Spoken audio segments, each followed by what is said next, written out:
2024 लोकसभा चुनाव से पहले चिराग पासवान सिर्फ रामविलास पासवान के बेटे थे, लेकिन 2024 लोकसभा चुनाव के रिजल्ट आने के बाद अब चिराग पासवान के पहचान में कहीं ना कहीं इजाफा हुआ है।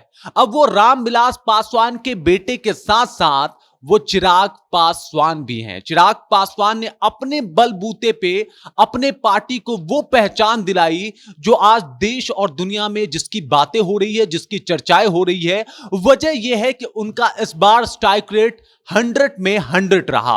क्या वजह रहा कि वो इस स्ट्राइक रेट को बनाने में कामयाब रहे और क्यों इतना ज्यादा विश्वास उनके ऊपर लोगों ने जताया, इस पूरी जानकारी से हम आपको रूबरू कराएंगे। बताएंगे चिराग पासवान कैसे एक उभरते हुए बहुत बड़े नेता हैं बिहार के, इस जानकारी से भी आपको अवगत कराएंगे। लेकिन उससे पहले, मेरा नाम है रजत और आप देख रहे हैं जनता जंक्शन।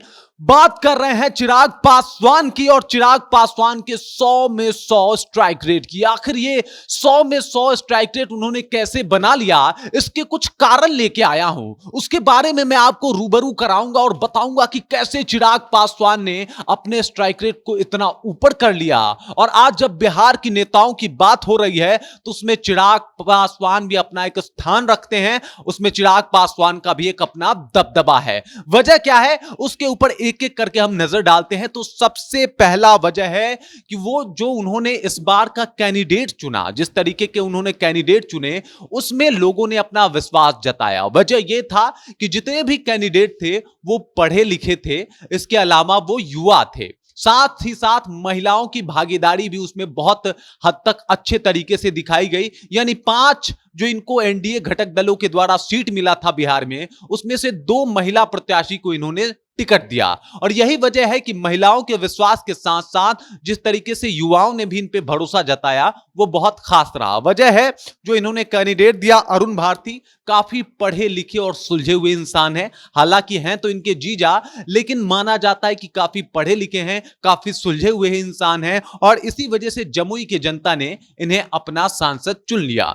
दूसरे नंबर पे हैं राजेश वर्मा, एक युवा चेहरा, ऐसा चेहरा जिसके ऊपर वहां की जनता, खगड़िया की जनता ने पूर्णतः भरोसा जताया और इस वजह से भी राजेश वर्मा वहां से चुनाव जीतने में सफल हुए। और फिर आती हैं शांभवी चौधरी। शांभवी चौधरी मात्र 25 साल की सबसे युवा सांसद हैं पूरे देश में। इन्होंने एक रिकॉर्ड ही अपना अलग बना दिया है और ये युवा हैं, महिला हैं और इस वजह से वहां के लोगों ने इनके ऊपर पूरा भरोसा जताया और ये चुनाव जीत गई। और इस वजह से अब आते हैं आगे हाजीपुर में। तो हाजीपुर में खुद चिराग पासवान चुनाव लड़ रहे थे, वो बिहार के अभी सबसे बड़े युवा चेहरे के रूप में उभरे हैं इस चुनाव के बाद। और फिर आखिरी है वीणा देवी, जो कि एक महिला है और इससे पूर्व सांसद भी रह चुकी हैं। उसके बाद भी इन्होंने उनको टिकट दिया और टिकट देने के साथ साथ ये वहां से चुनाव जीत गई, मुन्ना शुक्ला को चुनाव में मात देके। ये बात बताती है कि जिस तरीके से, जिस सोच के साथ, जिस विजन के साथ चिराग पासवान ने टिकट का बंटवारा किया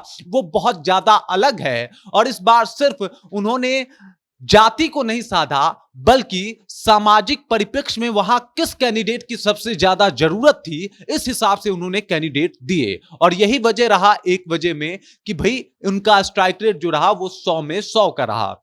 दूसरे नंबर पे आते हैं, दूसरा रीजन क्या रहा। तो दूसरा रीजन ये रहा कि उन्होंने जो फर्स्ट बिहारी का एक विजन दिया था बिहार को, उसके बिहार की जनता ने स्वीकार किया, उसको बिहार की जनता ने मान लिया और ये माना कि भाई साहब अब कुछ भी हो, चिराग पासवान ही एक ऐसे नेता है जो बिहार में कुछ परिवर्तन या बेहतरी ला सकते हैं। ये सब कुछ देखने को मिला। इसी वजह से बिहार की जनता ने उनके ऊपर भरोसा जताया, खासकर उनके समाज के यानी दलित समाज के जो लोग हैं उन्होंने भी उनके ऊपर भरोसा जताया। इसके साथ साथ जेडीयू ने भी इनके लिए जो फील्डिंग सेट की, जिस तरीके से मुख्यमंत्री जाके जगह जगह पे, चाहे वो जमुई हो, चाहे वो खगड़िया हो, चाहे वो समस्तीपुर हो, जहां से स्वयं सन्नी हजारी जो कि जेडीयू के कद्दावर एक नेता के बेटे हैं वो चुनाव लड़ रहे थे, वहां पे भी मुख्यमंत्री जाते हैं और चिराग पासवान के लिए वोट मांगते हैं, वहां पे शांभवी चौधरी के लिए वोट मांगते हैं। और ये एक बड़ा कारण रहा कि ये जो जिस तरीके से बाकी नेताओं का इनको विश्वास प्राप्त हुआ, इस वजह से भी ये इनका जो स्ट्राइक रेट रहा वो 100 में 100 रहा। अब आखिरी और सबसे इंपॉर्टेंट कारण मैं आपको बताता हूं। आखिरी कारण यह है कि ये जहां भी जाते थे अपने आप को मोदी का हनुमान बताते थे। चाहे किसी भी मीडिया में जाते थे, किसी भी मीडिया से रूबरू होते थे, किसी से भी बातचीत करते थे, वहां पे इनका लहजा देखिएगा। मेरे प्रधानमंत्री से ये भाषण शुरू करते थे और मेरे प्रधानमंत्री जी पे ये भाषण खत्म करते थे। तो हुआ यूं कि जो भी मोदी के सपोर्टर थे, मोदी के कोर वोटर थे और मोदी जी को जो मानते थे, वो भी सीधे तौर पे जो है चिराग पासवान पे शिफ्ट हो गए। अब बात जब जेडीयू की होती है तो जेडीयू से ये उम्मीद रहता है कि हो सकता है जेडीयू जो है बाद में चल के पाला बदल ले, लेकिन चिराग पासवान ने वो फेथ क्रिएट किया, इतना विश्वास, इतना भरोसा जनता को दिला दिया कि मोदी के बिना चिराग पासवान कुछ भी नहीं है और ये मोदी से अलग होने वालों में से नहीं है। और ये इस भरोसे का जो है वो बहुत बड़ा फायदा पहुंचा चिराग पासवान को। वाकई तौर पे मोदी का हनुमान बिहार की जनता ने खासकर इन 5 सीटों पे इन्हें मान लिया और चिराग पासवान को अपना वोट जो है दे दिया, अपना समर्थन दे दिया। और ये सबसे बड़ा रीजन है, जिस तरीके से उन्होंने अपना विश्वास जताया, जिस तरीके से उन्होंने अपना भरोसा मोदी जी के लिए दिखाया, वो बहुत ज्यादा कारगर साबित हुआ। और इसका मैं आपको यह भी बता देता हूं, इसका प्रायः आपको देखने को मिलेगा विधानसभा चुनाव में भी। विधानसभा चुनाव में भी चिराग पासवान को एक अहम भूमिका, एक अहम रोल दी जाएगी और सीटों में भी काफी ज्यादा इजाफा देखने को मिल सकता है। चिराग पासवान ने जो एक तरीके का राजनीति अब बिहार में सेट करना शुरू किया है, वो बहुत ज्यादा अलग है, बहुत ही यूनिक है और जनता जो है उनको सपोर्ट कर रही है। पहले तो वे एक दलित नेता के रूप में आए थे बिहार में, लेकिन अभी हर एक वर्ग में उनके सपोर्टर जो हैं वो बढ़ चढ़ के चिराग पासवान के लिए नारेबाजी कर रहे हैं और चिराग पासवान को सपोर्ट कर रहे हैं। और इसका सबसे बड़ा कारण है कि वो दलितों की तो बात करते हैं,